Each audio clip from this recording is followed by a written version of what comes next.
Well, we care about you. So that, Teddy Smith with Ron Thomas right here. Bright Light, Bright Light. It's good to have you here, and that was with Elton John, I believe. It was. It was with a kind of massive, like, Muppet-style cast of people, actually. It's with Elton John, Scissor Sisters, and Alan Cumming, all of my, like, New York friends. Oh, and welcome you to the Teddy Smith Show of North America and, well, I guess South America, because we're all over the world on the internet, but at the same time, we're WCAT New York City. Welcome. Right. How did you begin your career as a musician? Oh, my God. Let's skip... Sorry for putting you on that. Yeah, no, it's fine. I kind of always wrote songs when I was growing up, and you know, when I was in college, but you just kind of think that you're going to do that as a side gig, really. Mm-hmm. And I moved to London after college, and I worked for a record label for 2 years. Mm-hmm. I worked for a company called PS who like do music distribution, so I worked with lots of independent labels and learned from them how you put records out and learned how indie stores work. And then I quit because I am insane, and did a couple of odd jobs and started like singing on the subway in London. I did that for like 2.5 or 3 years while Originally doing. you're from Wales. Yes. Mm-hmm. So I did that to pay my rent for like 2.5 or 3 years and set up my own little record company to put out records. And it picked up a bit of traction, got some radio play, played hundreds and hundreds of gigs, and you're playing in New York City soon. I am on Tell November us the about it. 17th. November 17th, Mhm. where? At Public Arts, which is in the Public Hotel. So yeah, I've been doing gigs constantly since then. The New York is going to be the wrap-up of a little tour, actually, so it's kind of a nice home show to end on. Hey Rob, mark it on your calendar. There's our producer, Rob Brendan, and our executive producer, Mr. Jim Petrecca, who set this all up. James Petrecca Productions. Carmine, Jim's daughter Gina here. Thank you for coming down here tonight. And we just have a wonderful, great show. As you heard Charlie Colello on the show, and just great history. What makes your music different than a lot of the other artists out there today?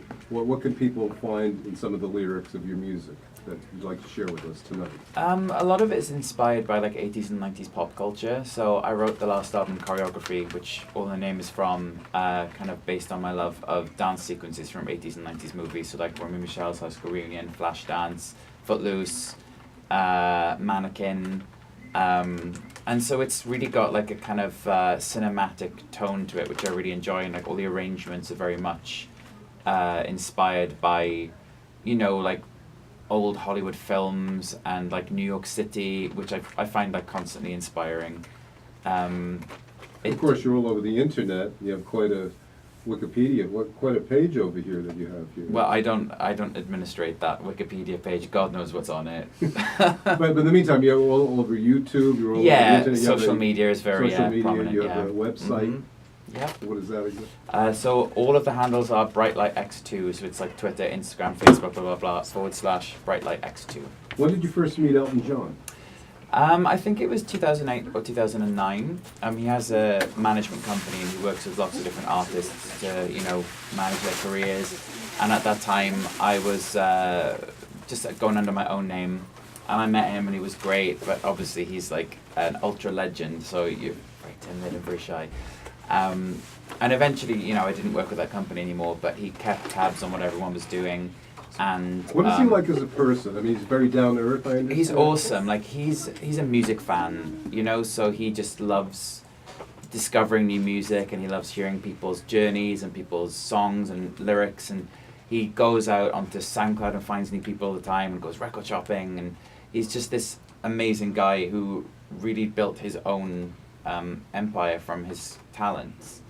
So getting to work with him or even talk to somebody like that is completely mind-blowing, and you see how far they've come off their own skill, you know.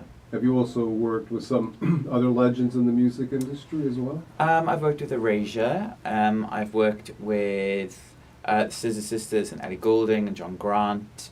Who else have I toured with? I've played with Sparks.